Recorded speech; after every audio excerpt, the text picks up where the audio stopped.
This video is about how to check the multipath properties of a land test range for proving countermeasures against radio-controlled IEDs. Now, there are other applications, but this is the focus of this video.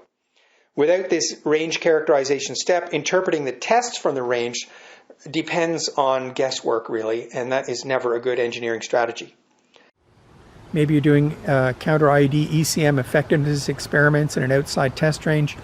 Maybe it's in a desert or in an urban environment or with trees or side scatterers present. And sometimes the ECM works and sometimes it doesn't. And you're not really sure why. Well, this video is about how to get a handle on the why and what's happening. The basic idea behind this method is to record several seconds of spectra at regular range intervals and then use custom software to display a looping playback of all the recordings to make a graph of measured power versus range. And we can see how power varies down the range, the test range. Now, in other videos, I've shown this method before, and I was pretty much using only single carrier signals. A better approach for range characterization is to use an FM chirp as a test waveform. So after all the spectra have been recorded at each range step, the propagation properties of the range at any frequency within the chirp can be displayed by sampling all the spectra at the frequency of interest. So here's an example of this method. I put a transmitter on a wooden tower 10 meters tall, 160 meters from an asphalt road, at right angles to an asphalt road. The transmitter signal was a 20 megahertz FM chirp centered on 900 megahertz. I then measured the spectra over a 140 meters strip down the road center line, 1 meter at a time.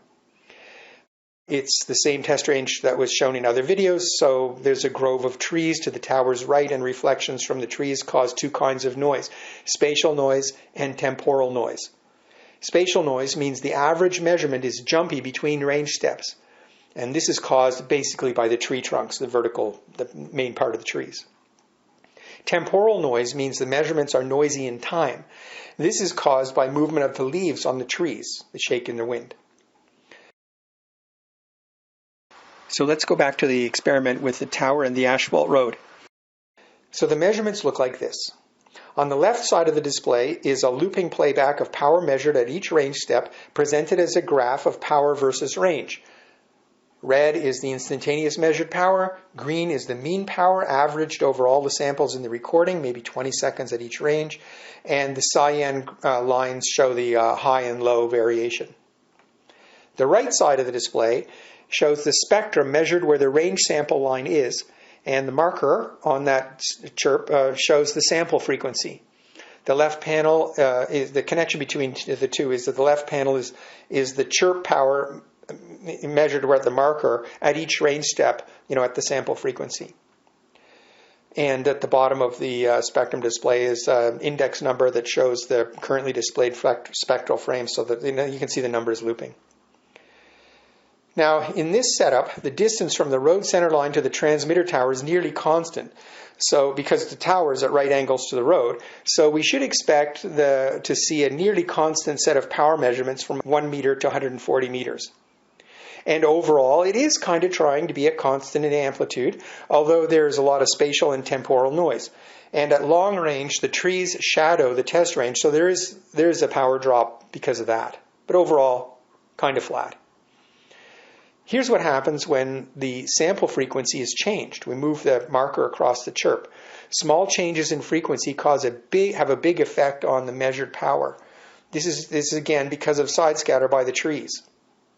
Now here's what happens to the spectrum as the range sample line is moved. So we're looking at the chirp at different ranges. So watch the shape of the chirp in the right panel as I change the range, the sample range. The shape of the chirp changes with range. It should be more or less flat in frequency, that's the original signal, but the side scatter multipath causes a variation of anywhere from a few dB to as much as 10 dB across the width of the chirp. The side scatter doesn't cause the whole chirp to ride up and down in amplitude. The effect is a sensitive function of frequency, so the chirp shape frame changes. The chirp is only 20 megahertz wide, but at 900 megahertz, that can mean there are a lot of wavelengths difference between the direct path and the side scatter path, the multipath. The change of constructive and destructive interference at the receiver due to small frequency changes is what causes the top of the chirp to not be flat. This is important to counter-RCIED ECM because side scatterers can reduce the ECM effectiveness at some frequencies and not at others. And by the way, it doesn't matter if the ECM is an FM chirp or not. The chirp shows the effect of the environment at any frequency in the chirp. That's the characterization part of the range characterization part. If you use any frequency in the chirp window that ECM does, this is what happens at that test range. And here's an interesting insight.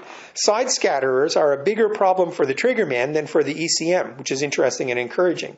And here's the evidence for that.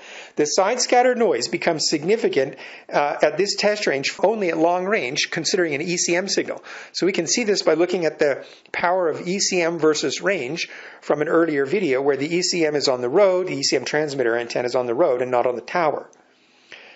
There's very little spatial and temporal noise at near range, and it becomes greater at long range when the trees become a factor. But for a long-range transmitter like a triggerman, the environment is a much more serious problem because there's much more spatial and temporal noise. The trigger transmitter is so far away that the direct path and the side scatter paths are comparable in length. And that's why the interference is so much more severe for the trigger signal than for the ECM signal all along the road surface. And this kind of insight comes from using measured spectra to characterize a test range. I don't see any other way of getting it. This means it's possible to calculate the probability of a trigger breakthrough against the ECM versus range from the jammer for any environment, accounting for uncertainties. And that could have could be tactically important to confirm or refine ECM TTPs. Now, there's a lot more to say about range characterization using this method, but it's out of scope for this short video. So this concludes a presentation about the range characterization by spectral measurements.